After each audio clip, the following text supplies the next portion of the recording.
नमस्कार. मी भाऊ तोरसेकर. तुम्ही बघत आहात प्रतिपक्ष. मित्रांनो, नुकताच प्रजासत्ताक दिन साजरा झाला आणि त्याच्या वेगवेगळ्या बातम्या आपण बघितल्या. प्रजासत्ताक दिनाच्या निमित्ताने आपल्या देशाचा जे सर्वोच्च नागरी पुरस्कार आहेत, सन्मान आहेत, त्यांची फार मोठी लांबलचक 125च्या आसपास व्यक्तींची नावं जाहीर झाली. त्यामध्ये महाराष्ट्राचे माजी राज्यपाल भगतसिंग कोश्यारी यांना पद्मविभूषण वगैरे काय पद्मभूषण हा पुरस्कार देण्यात आला आणि त्यावर अपेक्षेप्रमाणे शिवसेनेचे प्रवक्ते संजय राऊत यांनी दुगाण्या झाडलेल्या आहेत. प्रत्येक वर्षी पुरस्कार जाहीर झाल्यानंतर कुठले ना कुठले लोक नाराज असतात, कुठले ना कुठले लोक खुश असतात. आणि नॉर्मली एक गोष्ट लक्षात ठेवायची असते की सगळ्यांना आपण खुश करू असा कुठलाही निर्णय नसतो. कारण राग लोभ प्रत्येक व्यक्तीचे वेगवेगळे असतात. त्यामुळे अनेकदा आपल्या नावडत्या व्यक्तीचं कौतुक झालं तर आपल्याला वाईट वाटतं आणि आपल्या आवडत्या व्यक्तीचं कौतुक झालं तर आपल्याला आवडतं. घटना एकच असते, पण वेगवेगळ्या गोटातून, वेगवेगळ्या गटातून वेगवेगळ्या प्रतिक्रिया येत असतात. तेव्हा पद्म पुरस्कार सुद्धा त्यापासून अलिप्त राहिलेला नाही. हल्ली अर्थात कशाविषयी शंका घ्या, आम्हाला प्रश्न विचारण्याचा अधिकार आहे, संविधानाने आम्हाला प्रश्न विचारण्याचा अधिकार दिलेला आहे, आम्हाला आविष्कार स्वातंत्र्य दिलेलं आहे, वगैरे वगैरे तावात बोलणारे लोक इतके जन्माला आलेले आहेत की कुठलीही गोष्ट केली तर ती चांगली झाली म्हणण्याच्या आधी त्याच्यावर टीकेची झोड उठवणाऱ्यांची मोठीच्या मोठी फौज कायम सज्ज असते. आणि त्यांना सोशल मीडिया सारखा, डिजिटल मीडिया सारखा जर प्लॅटफॉर्म फुकटात मिळालेला आहे तर अशा आरोप, टीका, टिप्पण्या, शिव्या, शाप यांचा महापूर येत राहिला तर नवल वाटण्याचं अजिबात कारण नाही. पण या सगळ्या विषयावर मी फारसं कधी बोलत नसतो. पुरस्कार हा देणाऱ्याला द्यायचा असतो, घेणाऱ्याने तो घ्यायचा असतो किंवा घेऊ नये. पुरस्कार देणाऱ्याचा अधिकार जो आहे त्यानुसार तो देतो. तो तुम्हाला आवडणाऱ्यालाच दिला पाहिजे असा अट्टहास करता येणार नाही. काल परवा मलाही असे बरेच पुरस्कार मिळालेले, दीनानाथ मंगेशकर पुरस्कार असेल किंवा काल परवा पुण्याच्या एका ब्राह्मण संस्थेने ऋग्वेद भूषण वगैरे पुरस्कार दिला. त्यांचा अधिकार आहे, त्यांच्या संस्थेतर्फे त्यांना एक पुरस्कार द्यायचा आहे आणि त्यांना जी योग्य व्यक्ती वाटली त्यांना ते देत असतात. त्यांनी कुठला पुरस्कार द्यायचा आहे तुम्ही नाही ठरवू शकत. तुम्ही कुठल्या बँकेत तुमचं खातं उघडावं, तुमचे पैसे कुठल्या बँकेत डिपॉझिट करावेत, हे माझ्या आवडीनिवडीचा विषय नाही ना. आपली आवड निवड ही जगातली सर्वश्रेष्ठ आहे आणि एकमेव आहे. हा जो काय डोक्यात विचार येतो ना तो गैरलागू असतो. एखाद्या पुरस्कार कोणाला तरी मिळाला, मला आवडला नसेल तर मी दुर्लक्ष करतो त्याकडे. देणाऱ्यांनी दिलंय, घेणाऱ्यांनी घेतलंय, माझं काय जातंय. मला जर शक्य असतं, मला जर हा पुरस्कार कोणाला द्यायचा असता तर या व्यक्तीला मी दिला नसता असं मला वाटत असेल तर गैरलागू नये. पण ज्याच्या हाती तो पुरस्कार देण्याचा अधिकार आहे त्याने तो पुरस्कार कोणाला दिलाय याविषयी मी नाराज व्हायचं काही कारण नाही किंवा टीका टिप्पणी करण्याचा अधिकार नाही. तुम्हाला एवढंच वाटत असेल तर तो पुरस्कार देणाऱ्याच्या अधिकारापर्यंत तुम्हाला तो अधिकार प्राप्त व्हावा इथपर्यंत पहिली मजल व्हा. देशात तुमचं सरकार बनवा, तुम्ही पंतप्रधान व्हा आणि मग तुम्हाला आवडेल त्याला द्या किंवा तुम्हाला नावडतोय त्याला जरूर नाकारा.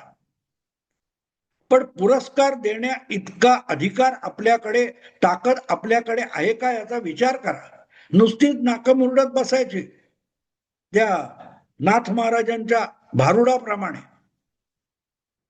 रोडगा वाहीन तुला, याला खरू जाऊ दे, तो मरू देत, त्याला आणखीन काहीतरी होऊ देत, दुसऱ्याचं वाटोळ होऊ देत, मग भवानी आई रोडगा वाहीन तुला. हा जो काय प्रकार नाक मुरडण्याविषयी भारुडामध्ये नाथ महाराजांनी लिहिलंय.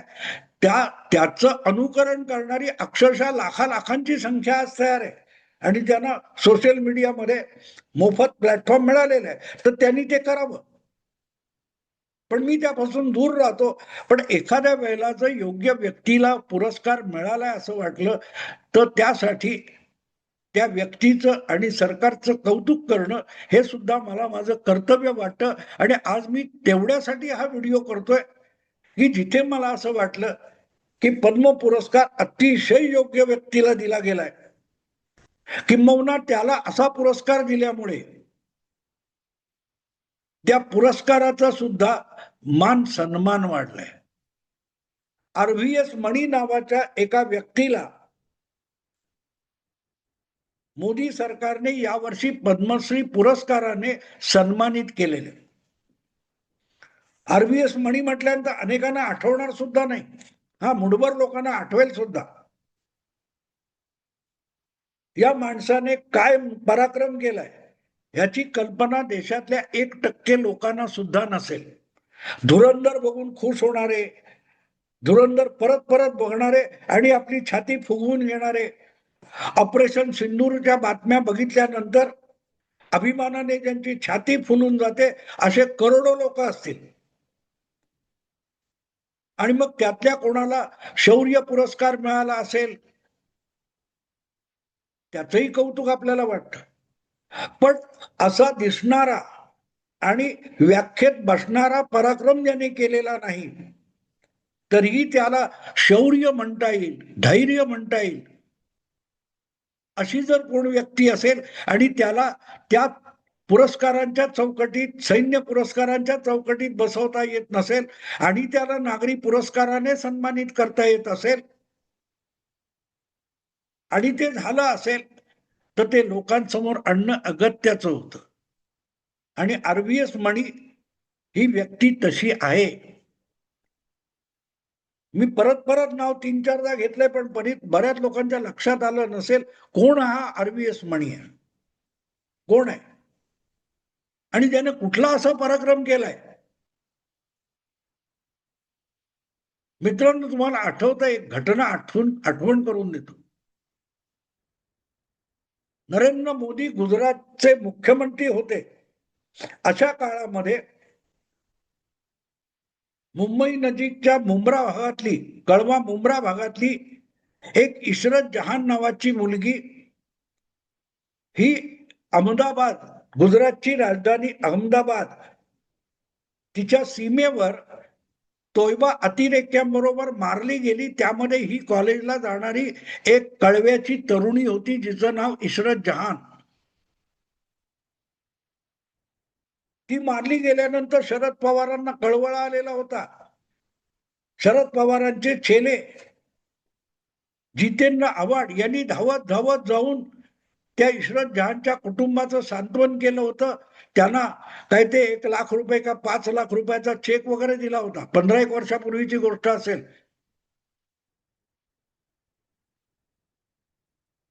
त्या इशरत जहानचं शहीद म्हणून तोयबाच्या वेबसाईटवर कौतुक सुद्धा झालेलं होतं. तरीही ती किती निरागस आहे हे सांगण्याची एक सेक्युलर स्पर्धा चालू झाली होती.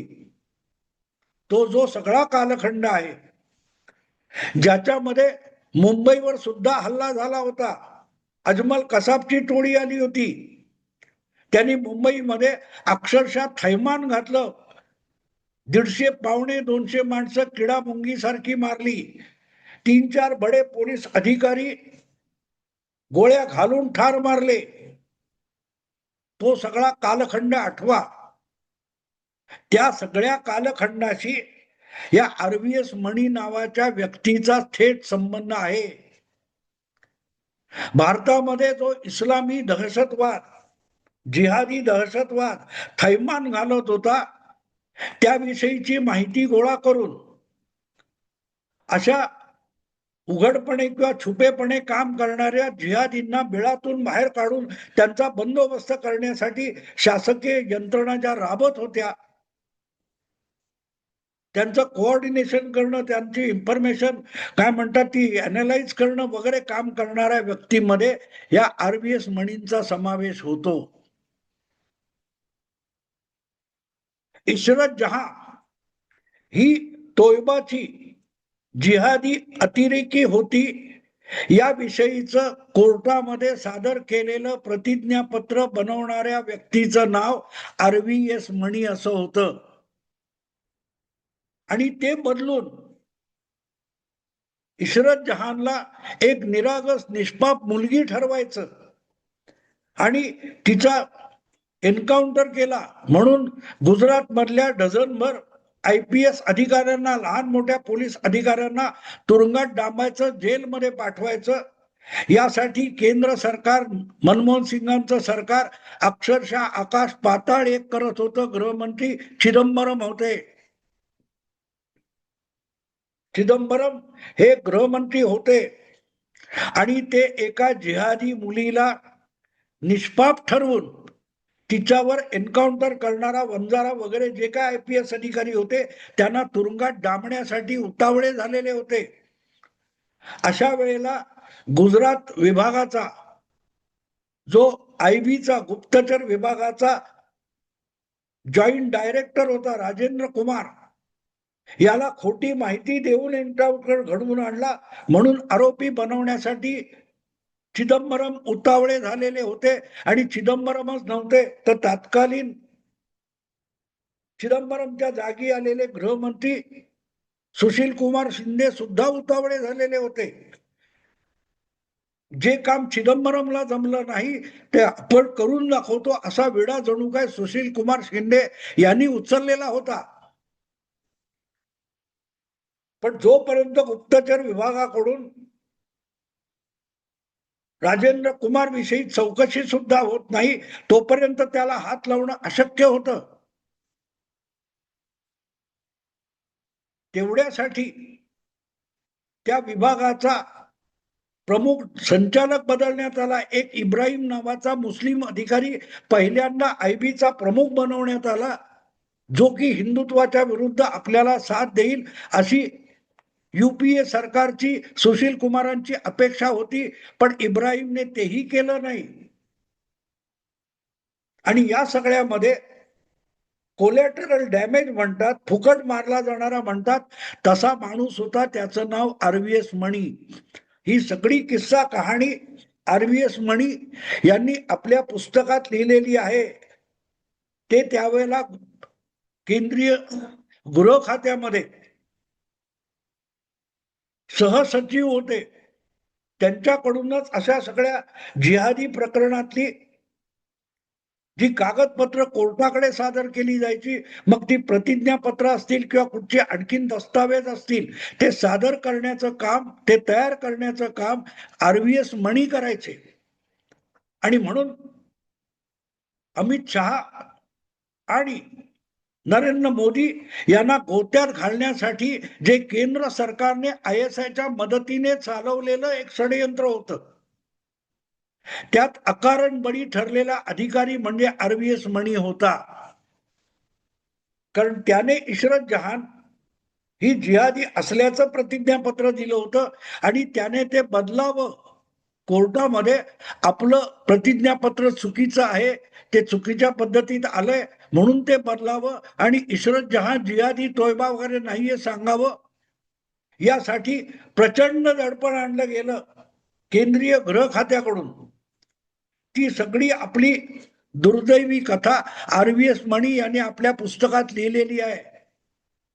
भगवा दहशतवाद नावाचं एक थोटांड रुजवण्याचा प्रयत्न UPAच्या काळात चालू होता आणि तो अर्थातच ISIच्या इशाऱ्यावर चालू होता. किंबहुना देशात त्यावेळेला UPA सरकार नसतं तर मुंबईवर हल्ला सुद्धा होऊ शकला नसता असा निष्कर्ष आपल्याला काढता येतो. इथपर्यंतचे बारीक सारीक तपशील RVS मणी यांच्या पुस्तकात आलेले आहेत. Myth of Hindu terrorism, saffron terrorism, त्याचं मराठी भाषांतर सुद्धा पुस्तक रूपाने प्रसिद्ध झाले. मी म्हणतो ते मुद्दाम वाचा. सेक्युलरिझम किंवा ते भूमिका मांडणारे सगळेच्या सगळे खऱ्या खुऱ्या तालिबानापेक्षाही किती भयंकर इस्लामिस्ट आहेत हे जर समजून घ्यायचं असेल तर मी म्हणेन आरबीएस मणीची पुस्तकं वाचली पाहिजेत. युपीएच्या कालखंडामध्ये चेहरे भारतीय होते पण राज्य आयएसआयचं होतं याचे अनेक दाखले आरबीएस मणी आपल्या पुस्तकातून देतात. शेवटी हा माणूस म्हणजे कबूल करत नाही, दबावाखाली येत नाही, म्हणून त्याच्यावरच एक सीबीआय टीम कडून अत्याचार करण्यात आले. त्याच्या घरात दिल्लीच्या आरबीएस मणीच्या घरामध्ये सीबीआयने झडती घेतली होती आणि ती झडती घेताना अक्षरशः घर उद्ध्वस्त करून टाकलं होतं, विस्कटून टाकलेलं होतं. त्याला सिगरेटचे चटके त्याच्याच घरात येऊन त्याला टॉर्चर करण्यात आलं होतं. ही सगळी कहाणी आरबीएस मणीने आपल्या पुस्तकात लिहिलेली आहे. आपल्या मुलाचा आपल्याच घरात चाललेला हा भयंकर अत्याचारी छळ बघून आरबीएस मणीच्या आईला घरातल्या घरात हार्ट अटॅक आला आणि त्याचं तिचं जीवन संपलं. त्याग शौर्य म्हणजे काय, पण माणूस बदला नाही. त्यांच्या त्या पुस्तकाचं मराठी भाषांतर पुस्तक रूपाने प्रकाशित झालं. त्या कार्यक्रमामध्ये मी एक वक्ता होतो. मला त्यांच्याशी 2-3दा तरी संवाद साधता आलेला आहे. मी त्यांना प्रश्न स्पष्टपणे विचारला होता, तुम्ही अत्याचार आणि छळवादाला बळी कसे नाही पडलात? तेव्हा आरबीएस मणी हा मूळचा केरळी आहे. त्यांनी सांगितलं की गणेश जी को क्या जवाब देता. आरबीएस मणी हा केरळी हिंदू आहे आणि केंद्रात नोकरी करत असताना सुद्धा तो आपल्या प्रामाणिकपणाशी कधी गद्दारी करू शकला नाही. मला त्याने उत्तर दिलं की आज माझी कातडी बचावण्यासाठी मी खोटेपणा केला असता, पण कधीतरी माझं पूज्य दैवत गणपतीने मला सवाल विचारला, तू खोटेपणा कशाला केलात? तर मी उत्तर देऊ शकलो नसतो, म्हणून मी ती कागदपत्र मागे घेणं बदलणं हे केलं नाही. मी त्याला शौर्य म्हणतो. आपली जन्मदाती आपल्या समोर मरताना बघून सुद्धा ज्याने शेपूट घातली नाही, जो आयएसआय आणि युपीए सरकारला बदला नाही, त्याला मी पराक्रम समजतो. आणि म्हणूनच त्याच्यासारख्या व्यक्तीला आज 15 वर्षांनंतर जर पद्मश्री पुरस्कार देण्यात आला असेल तर मला वाटतं तो पद्मश्री या भारतातल्या नागरी पुरस्काराचा सगळ्यात मोठा सन्मान आहे.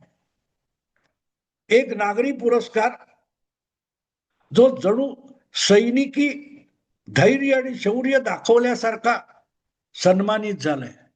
मित्रांनो, जमलं तर आरबीएस मणींना वाचा, इंग्रजीत वाचा, मराठीत वाचा. ही माणसं देश उभा करतात.